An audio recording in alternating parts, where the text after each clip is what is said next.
இதோட வெயிட் வந்து 120 கிராம் இருக்குது. இது நீங்கள் எண்ணெயில் வறுத்துட்டிங்கன்னா அதோட வெயிட் வந்து பாதியாயிரும், 60 கிராம் ஆயிரும் நெட் வெயிட்.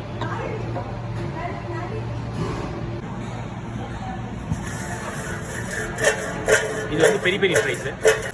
இது வந்து இட்லி பொடி தான், ஆந்திரா பொடி ஃப்ரைஸ்ன்னு சொல்கிறோம். இதுக்கான கையில் பரட்டி காட்டு. குளுக்க முடியல, ஆரம்பத்தில் உங்களுக்கு குளுக்கிறது கஷ்டம். இந்த மாதிரி ஜஸ்ட் பரட்டிகிட்டே கொடுக்கலாம். இதெல்லாம் ஆஃப் போர்ஷன் தான் பார்க்குறோம் நீங்கள் பார்க்குறது.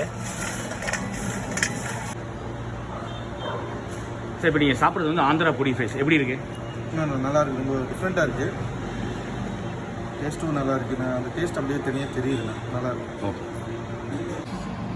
இது வந்து செஸ்வான் சாஸ் போடுறாரு, கொஞ்சம் ஸ்பைசியாக இருக்கும். இது கும்ஃபு ஃப்ரைஸ் வந்து vegetable, Schezwan sauce, French fries. Kung fu fries வெறும் செஸ்வானும் போட்டுக்கலாம். இப்போ நீங்கள் சிக்கன் போட்டிங்கன்னா chicken Schezwan French fries, chicken kung fu fries நீங்கள் வைக்கிறது தான் பேர்.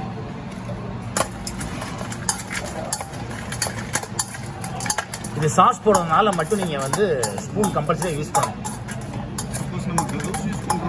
க்ளவுஸ் யூஸ் பண்ணலாம் சார். க்ளவுஸ் யூஸ் பண்ண கொஞ்சம் ப்ராக்டிக்கலாக நிறைய டிஃபிகல்ட்டி இருக்குது. கை வேர்க்கு, நிறைய பேர் கை வேர்க்குது, எடுக்கிறது சிரமமாக இருக்குது. ஒரு ஆர்டருக்கு ஒரு க்ளவுஸ் போட முடியாதுங்கிறதுனால ஸ்பூன் ஈஸி. இது பார்க்கவே டெம்டிங்காக இருக்குது பாருங்கள்.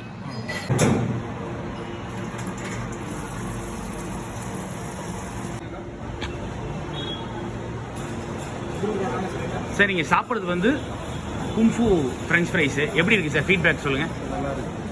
கொஞ்சம் சத்தமாக சொல்லுங்கள். இந்த மாதிரி எங்கேயும் ட்ரை பண்ணது முன்னாடி நல்லா டேஸ்ட்டாக இருக்குது, டிஃப்ரெண்ட்டாக டேஸ்ட். ஸ்பைசினஸ் எப்படி இருக்குது? கரெக்டாக இருக்கா, கூட இருக்கா? கரெக்டாக